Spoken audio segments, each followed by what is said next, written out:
welcome to Bookwood.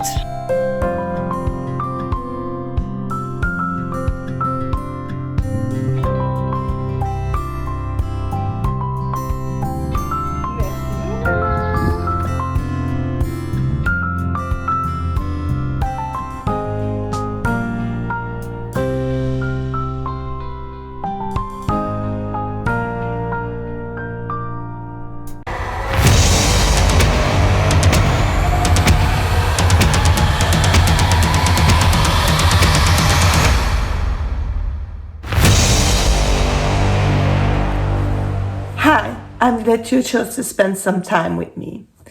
Today, Meyrine and I are going to present to you the 12 albums that we loved reading most between January and June. In a total, we read around 42. I thought that I wrote them all down, but I already noticed some are missing. So we did quite some reading. We picked out the 12 that she loved the most listening to and or that I enjoyed the most reading to her.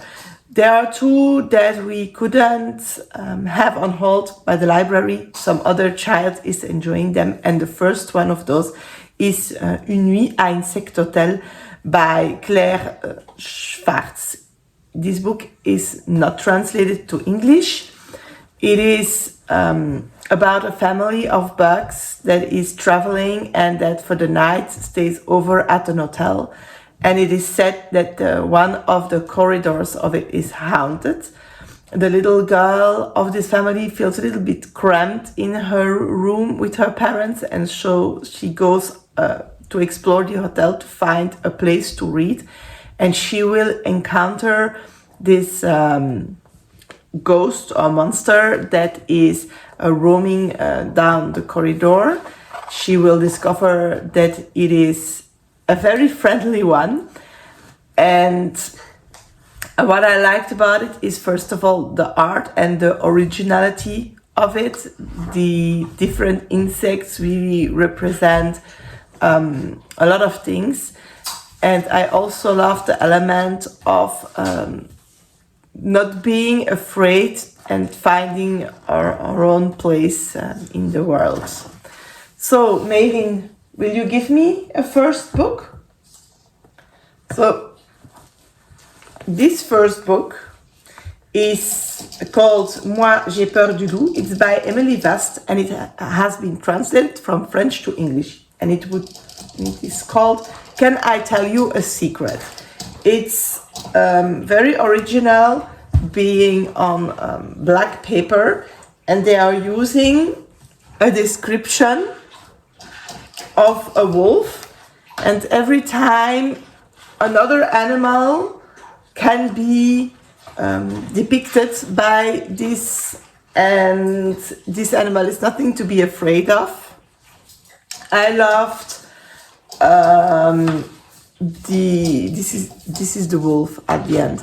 I love the art. I love how each element of fear is transformed into one of kindness, of sweetness, and how in the end the wolf does not look at all like the description that was made of him.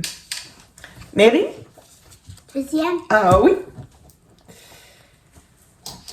Another one that we loved a lot was Sous ton aile by Julia Donaldson and Sharon King-Chai. It is translated from English and it is called Counting Creatures. So in this book we will be counting a lot of creatures, and the art is just sublime, and there are these little flaps that are see-through. So in this book, we go out counting baby animals, and every page let us have a glimpse of the next one. And what I loved a lot, well, the art, and then all the way in the end, we will be counting the babies of these spiders, and this will hold a little secret that I will not tell you. So if you would like to read it with your kids, you are not spoiled. That will make rereading this book so much fun. The first time we read it once. We read it again right after that because just of this little element that is revealed in the end. Meyrine? Troisième. Oui.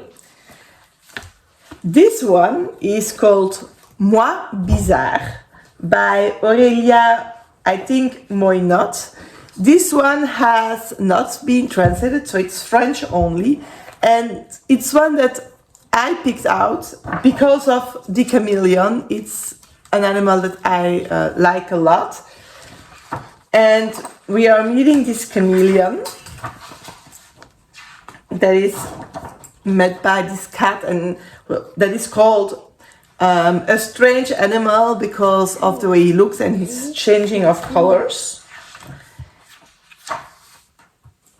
And he will describe a lot of animals to the children that he, as a chameleon, finds that are strange. I really loved the element of getting to know a lot of animals. Also, it's not the most known animals. This is a basilisk or a Jesus lizard. We have one at home. Maybe I will insert a little clip of it, which is an animal that you never meet in stories. And there are more like lesser known animals in here, and all the way in the end there is some information about all of these animals. I thought this was a very cute way and a very well written way of meeting very uncommon animals. She's rereading the books. May I have the book? Thank you. In French, this one is called Flamingo. It's by Molly Idle. In English, it's called Flora and the Flamingo. It has been translated from English to French. I was attracted by it because of the ballet aspect of it. I used to be a ballet dancer before I got injured and had to quit dancing. And so I really liked that.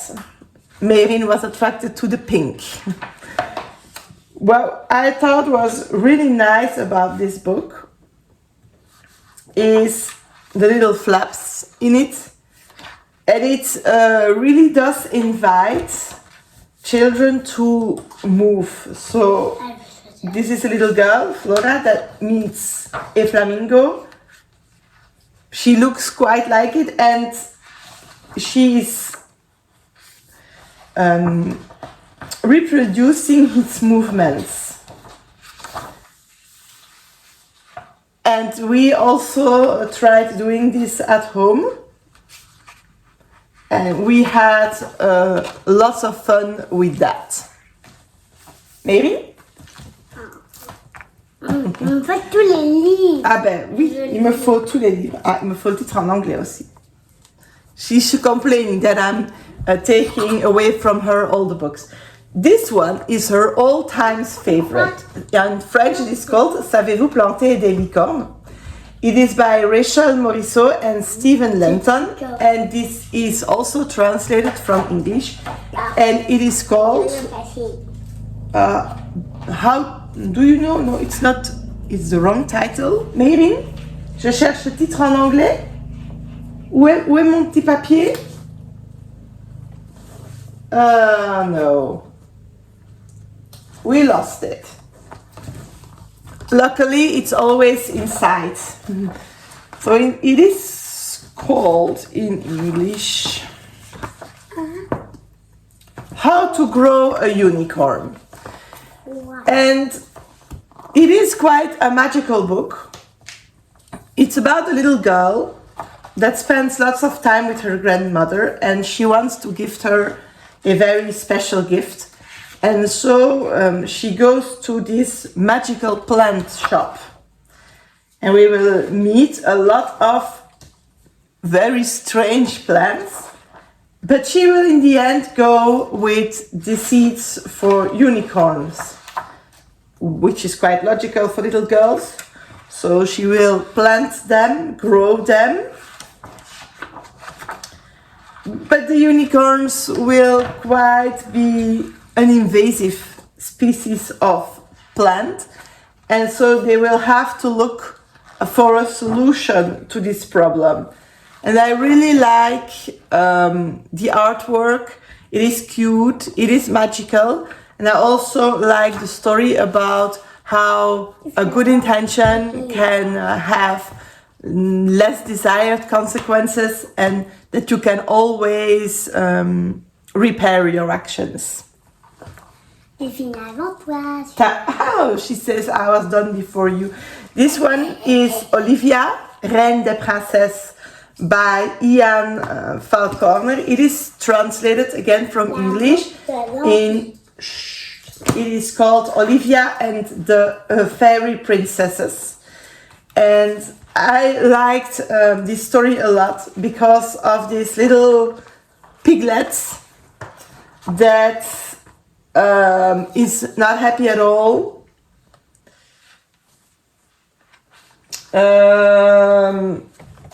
Because she doesn't like the connotation of being a princess. She describes a lot of things that she would do if she wasn't one. And it will end with her wanting to be the queen, so she can rule all the princesses. It was very funny, it was very against stereotypes, and we had a lot of laughs reading this book. Meyrine? This one. For this I have a little story. We went to the library getting books, and this is a second book in a duology.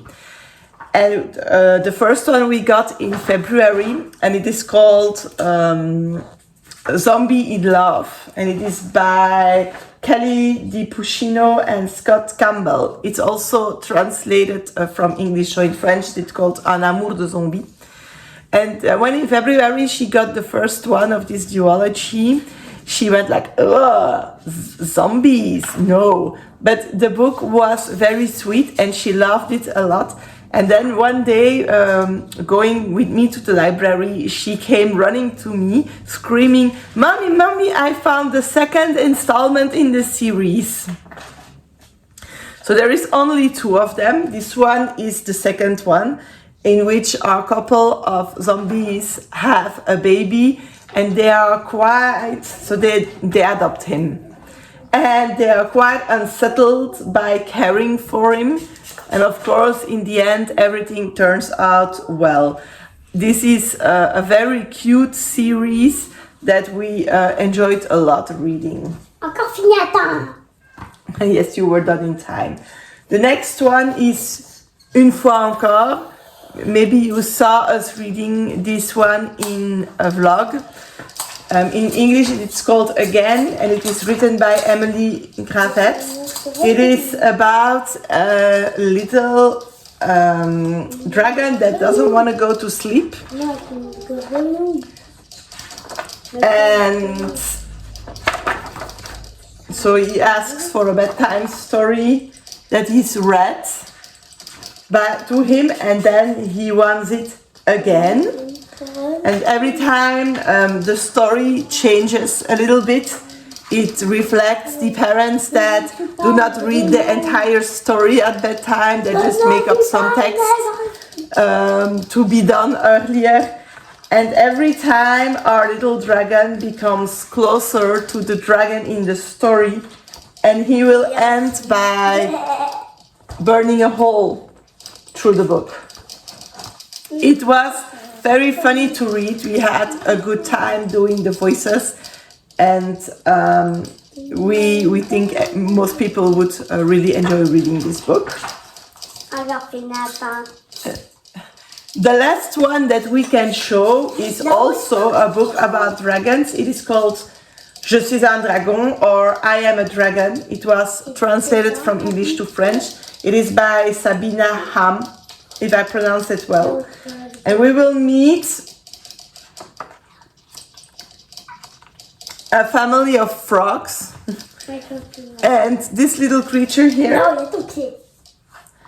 And the frogs will be very surprised and they will say, oh, what a big frog. And the creature will say, no, no, no, I'm a dragon.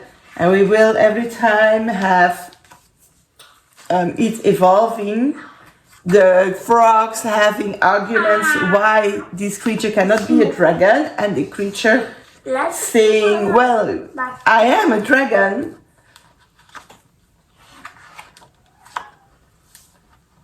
And I really like the way it shows how people try to keep on to what they know from the world and argument that, and how accepting to see the truth, to change your opinion, can be a positive thing. There is one last book we would like to talk to you about that we couldn't get at the library, and it's in English it is called His Majesty. It is called Monsieur in French, and if I'm well informed, it was translated from French to English. And it is written by Marie-Ange Guillaume. It is a very big book, a cartoon one, and it's about a cat and how cat rules our life. It was really cute and it was really accurate and brought in a very enjoyable, quite funny way.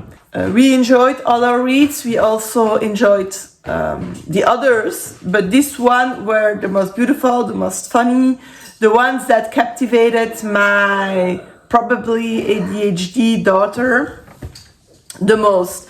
So Meyrine, we are all neurodivergent and she has not tested yet. She's too young. Her dad has a very severe ADHD and she cannot stay still.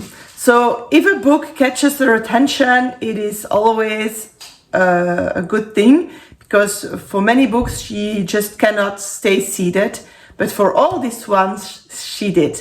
So I hope that if you have children, that you check out these books and that you have as much fun reading them as we did. Oh, if you have any fun books that you could recommend to us, that would be great as well. See you soon!